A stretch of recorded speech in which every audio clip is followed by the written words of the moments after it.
가톨릭대학 재활의학과 교수로 20년을 일하다 정치에 입문해 제2의 인생을 시작한 선진통일당 문정림 의원.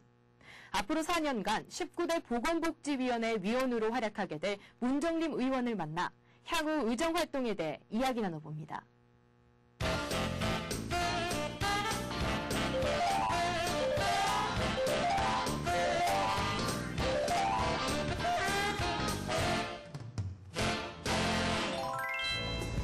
의사이자 정치인, 정치인이자 의사. 무거운 양쪽의 짐을 어깨 위에 짊어지고 국회에 입성한 자유선진당의 의원이자 보건복지위원회 위원인 문정림 의원. 국민의 건강을 위해, 의료계를 위해 오늘도 열심히 뛰고 있는 문정림 의원을 영사초대석에서 만나봅니다. 19대 국회의원으로 정치계에 첫 발을 내디딘 의사 출신 정치인 문정림 의원. 국민과 의사를 잇는 가교 역할을 자임하는 문정림 의원의 이야기를 들어본다. 네, 안녕하십니까? 네, 안녕하십니까? 네, 20여 년간의 의사생활 이후에 정치계에 발을 들여놓게 되셨습니다. 어떻게 입문하시게 되셨는지 궁금합니다.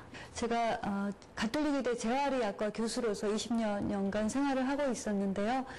공당의 대변인 입문을 제안받았을 때 과감하게 학교를 사직하고 들어오게 됐습니다.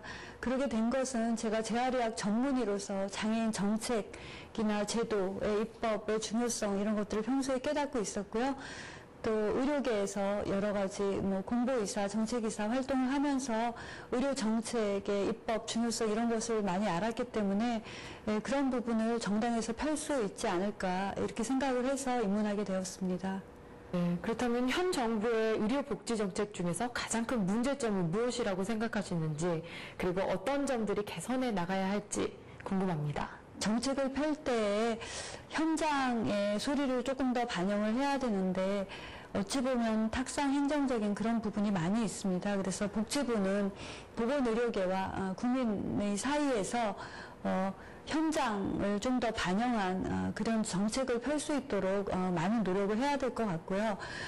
어떤 법이 생기면 시행령 시행규칙을 만들고 복지부는 바르게 바로 적용하려는 그런 성급함이 좀 조급증이 있는 것 같습니다. 그래서 그 의료 현장에서 연습이라는 건 있을 수 없기 때문에 시행령이나 시행규칙을 만들더라도 시간이 걸리더라도 현장에 적용할 때까지는 조금 더 현장의 목소리를 최대한 반영을 해서 시험이 되지 않도록 그렇게 하는 것이 중요하다 이렇게 생각을 하고 있습니다. 대선을 앞두고 보건의료 관련 이슈로는 무상의료가 뜨거운 감자로 논란이 일고 있습니다. 이에 관해서 어떻게 생각하시는지 궁금합니다. 무상의료라고 하면 입원 시 본인 부담을 10% 이하로 하고 연간 입원비 부담을 100만 원 이하로 해준다 이런 정책인데요. 사실상 그러기 위해서는 지금 건강보험에서 지출하는 급여 부분이 있고 비급여 부분이 있는데 그런 것에 대한 수요 추계가 정확히 되어 있지 않습니다. 그러다 보니까 국민에게 환상만 심어주고 실제 실현이 되기에는 어려울 가능성이 있다. 또 실제 그런 정책을 편다고 하더라도 제대로 펴지 못하고 중간에 이제 재정의 어려움으로 하다가 하지 못할 가능성이 있다. 또 진료의 질도 떨어질 수 있다. 이런 우려가 많기 때문에 계속적인 논의와 조율이 필요하다 이렇게 생각을 하고 있습니다. 네, 얼마 전부터 정부에서 시행 중인 포괄수가제 완벽한 정책이라고 생각하시는지 궁금합니다. 중요한 것은 이제 시행을 하고 내년 7월부터는 지금 실시되는 의원병원뿐만 아니라 종합병원, 대학병원까지 시행이 됩니다.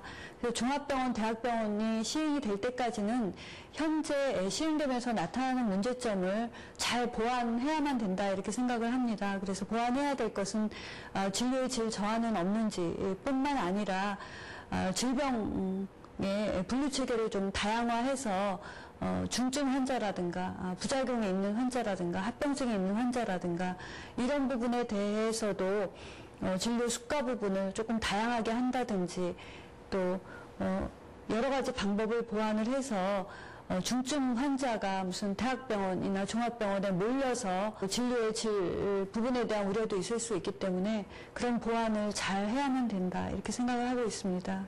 네, 그렇다면 의원님이 생각하시는 이상적인 보건의료란 어떤 것인지 궁금합니다.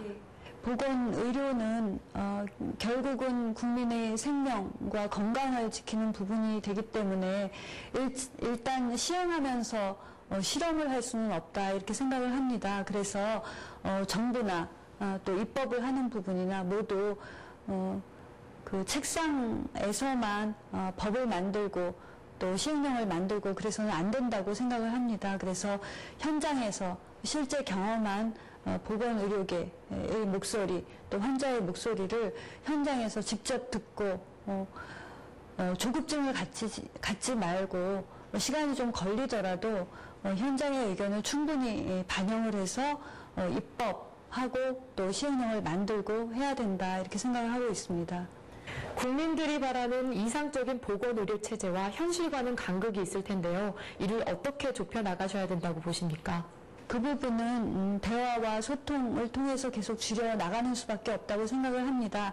제가 보건의료계 출신이기 때문에 보건의료계를 대표하는 의원이 아닌가 이렇게 선입관을 가지고 보시는 분도 있는 것 같습니다. 근데 저는 보건의료계에 있을 때도 마찬가지고 보건의료계에서 일을 했던 장점은 의료계에서도 여러 직역 사이에 갈등이 많습니다. 그런데 그런 부분을 조율하는 역할을 했고요.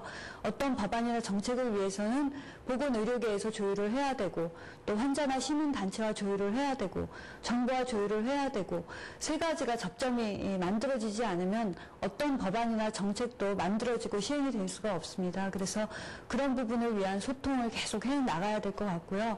또 제가 그 역할을 기쁘게 할 수 있다면 하도록 그렇게 할 거다 이렇게 생각을 하고 있습니다. 무엇보다 국민의 건강이 먼저라고 생각하고 진심이 통하는 정치를 꿈꾸는 문정민 의원. 의료계에 몸담았던 오랜 경험을 바탕으로 국민을 위한 의료복지 정책을 실현하는 그녀의 정치 활약을 우리 모두 기대해본다.